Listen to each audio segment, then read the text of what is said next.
So hello everybody, I'm gonna try and explain how and especially why I took my short trade today on the Nasdaq on Monday.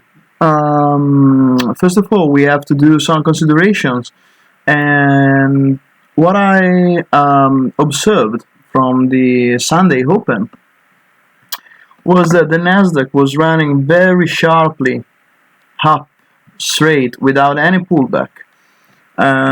This is the first thing that I watched. Also, I gave you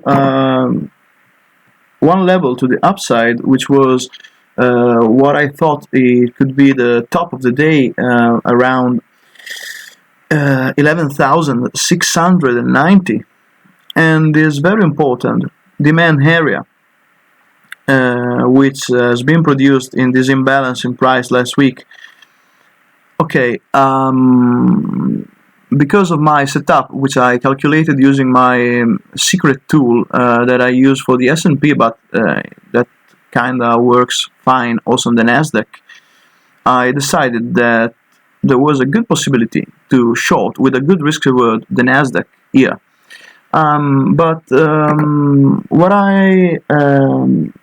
What really convinced me in taking this trade was the fact that from the Sunday open, the Dow Jones was on a very important supportive area, while the Nasdaq wasn't.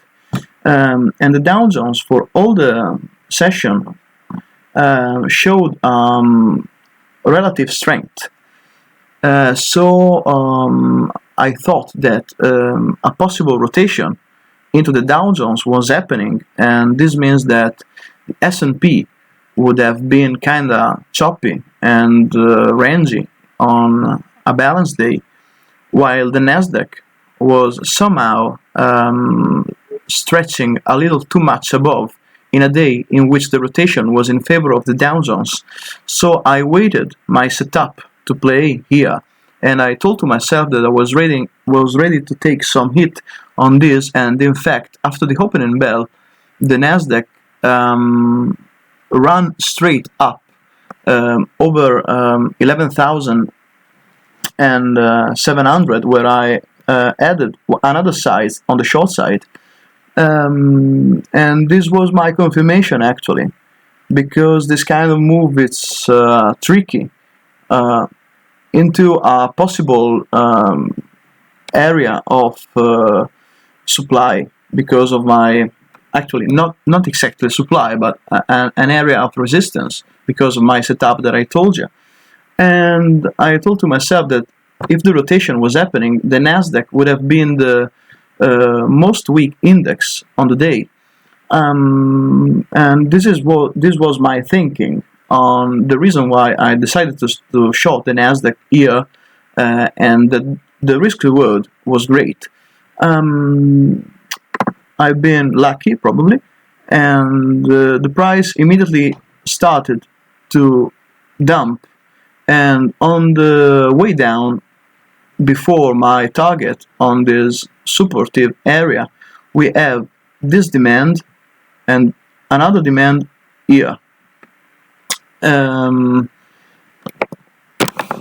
price, when it started to dump, breached immediately through this demand and run straight in this one, which I warned on my feed. It was around 11,620, and as you can see, the price bounced immediately back up into this demand, which now is turned supply, and on the next hour opening candle, the bid was below this supply.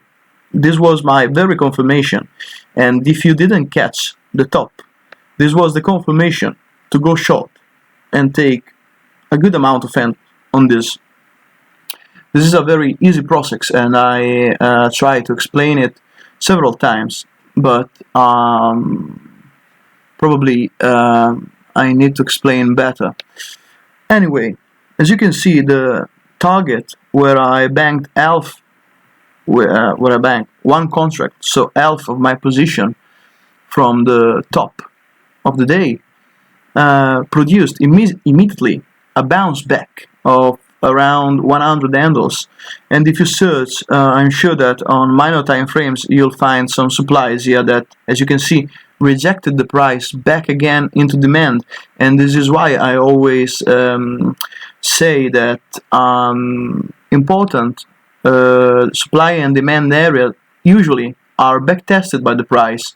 So using the simple laws of the price action, you have a lot of occasions and a lot of points to gain on this trade. So you have the short down into this first demand, the first bounce, a profit into this one, then the occasion to enter short again if the bid is under this one, straight into the next demand area, which was the target for the short side, another 100 handles to catch on the upside, almost 100 handles to catch on the backtest of the demand, and then a great risk reward once again to go long on this. Actually, I only traded on the short side from here to here because my view is kind of bearish, so I banked half of my position and I gave myself the chance to let the other half running, and I put a stopping profit here. And this is my process to stay consistent. So I wait for the good setups, and before I find the setups, I try to understand the scenario and the context I'm playing. So if I see a rotation into the Dow Jones and the Nasdaq is running very high, very fast, my thinking is that the Nasdaq probably is going to be faded. And so you have a context to this, you have good levels to play this, and then great risk reward here and here once again. Obviously, you have to apply your own money management, and I warmly suggest to make your money management great, because in the case a trade go against you, the money management is what really saves you and what make you consistent on the long term. This is why when I take swing position, I'm always very light on them until I have confirmations. For example, I have a swing position on the S&P, as you all know, but with the gains I made with just one contract, shorting from here to here, if the short position on the S&P, if I close it on a loss, would be a break-even on my equity. So I'm not worried about this position after the gain I made on this short. And this is how I trade to stay consistent. In the next video, I'll try to explain how I build my swing positions. Anyway, I hope this video help people to understand my very process in trading, and especially how I find the occasions, because if I have a rangy S&P with a rotation on the Dow Jones, and I don't play the Dow Jones, unfortunately, I know that the occasion for me on the daily session is on the Nasdaq. This is why I play the Nasdaq today. This is all. I hope this video helps many of you, and now let's see how this week is going to play out. Thanks for the support as always, and talk again soon.